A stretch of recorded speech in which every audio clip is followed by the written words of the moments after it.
अनुपमा के एपिसोड की एंड कल वाली थी, यानी अनुज आएगा, बोला ये होटल, बोला ये एक्चुअली में जल गई थी तो इसके अभी रिपेयरिंग काम चल रहा है, बोला इसके जो स्टाफ वगैरह, बोला सब कुछ ठीक है, ओके। फिर एपिसोड का एक दूसरा भी एंड था जहाँ पे श्रुति होगी, आद्या होगी, अनुज होगा, उसके मैनेजर का फोन आएगा कि स्पाइसिस और चटनी वाले रेडी हो चुके हैं इस प्रोग्राम में पार्टिसिपेट करने के लिए। बोला वेट एंड वॉच, अब जोशी बेन और मैं मिलेंगे, जरूर मिलेंगे। पर आद्या ने ये बात सुन ली तो आद्या कोई ना कोई प्लानिंग जरूर करेगी। और दूसरा या तीसरा सस्पेंड भी था जहाँ पे वो बोलते कि हमने ये प्रोग्राम कैंसिल कर दिया है क्योंकि कोई है नहीं और होटल की हालत ऐसी है। बोला नहीं, आप बोलिए हम प्रोग्राम करेंगे, स्टॉल में पार्टिसिपेट जरूर जरूर जरूर करेंगे। तो अनुपमा ने हिम्मत दिखाई तो वो भी रेडी हो गया। तब पता ही है क्या होने वाला है। चलते कहानी की और अनुपमा को थोड़ा सा होश आया और मोटी तो दिखाई अलग ही जगह पे है। पीछे बैकग्राउंड में गाना चल रहा था, वो बीच यही बोला रिलैक्स, तुम आराम करो, तुम्हें चक्कर आ जाएंगे। बोला मैं यहाँ पे कैसे? बोला ये तेरा ही घर है। बोला मेरा नहीं, मैं यहाँ पे नहीं रह सकती। बोला चिपक कर चपेट मार दूंगी मैं तुम्हें अभी, शांत रख, ठंड रख, सब कुछ ठीक है। बोला वो होटल पूरी जल गई, सब कुछ मतलब कुछ नहीं बचा। बोला जितना तूने बचाया बहुत कुछ बच गया, जितना जलना था इतना जल गया।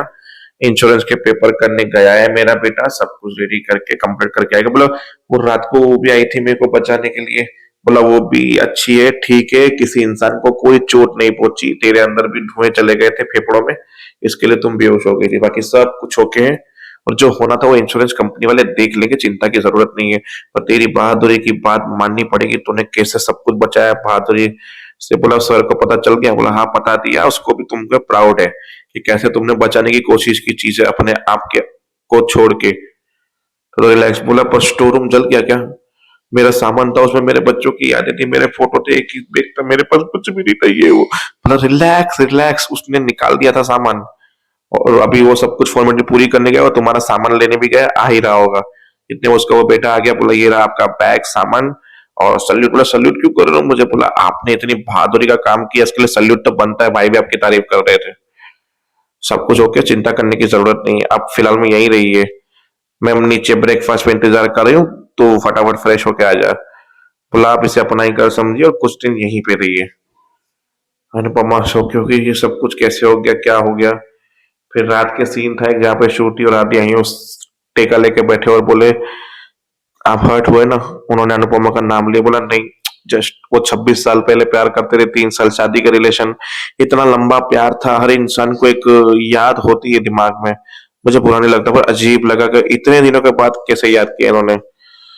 बोला हम आप में सब खुश रहेंगे, हम कहीं नहीं जाएंगे, वो आपके दिमाग से ये सब बातें निकाल देंगे। रिलैक्स आदिया, तुम ऐसे क्यों सोच रही हो? डर लगता है कि पॉप्स कहीं, ऐसा कुछ नहीं होगा, तुम चिंता मत करो, सब ठीक हो जाएगा।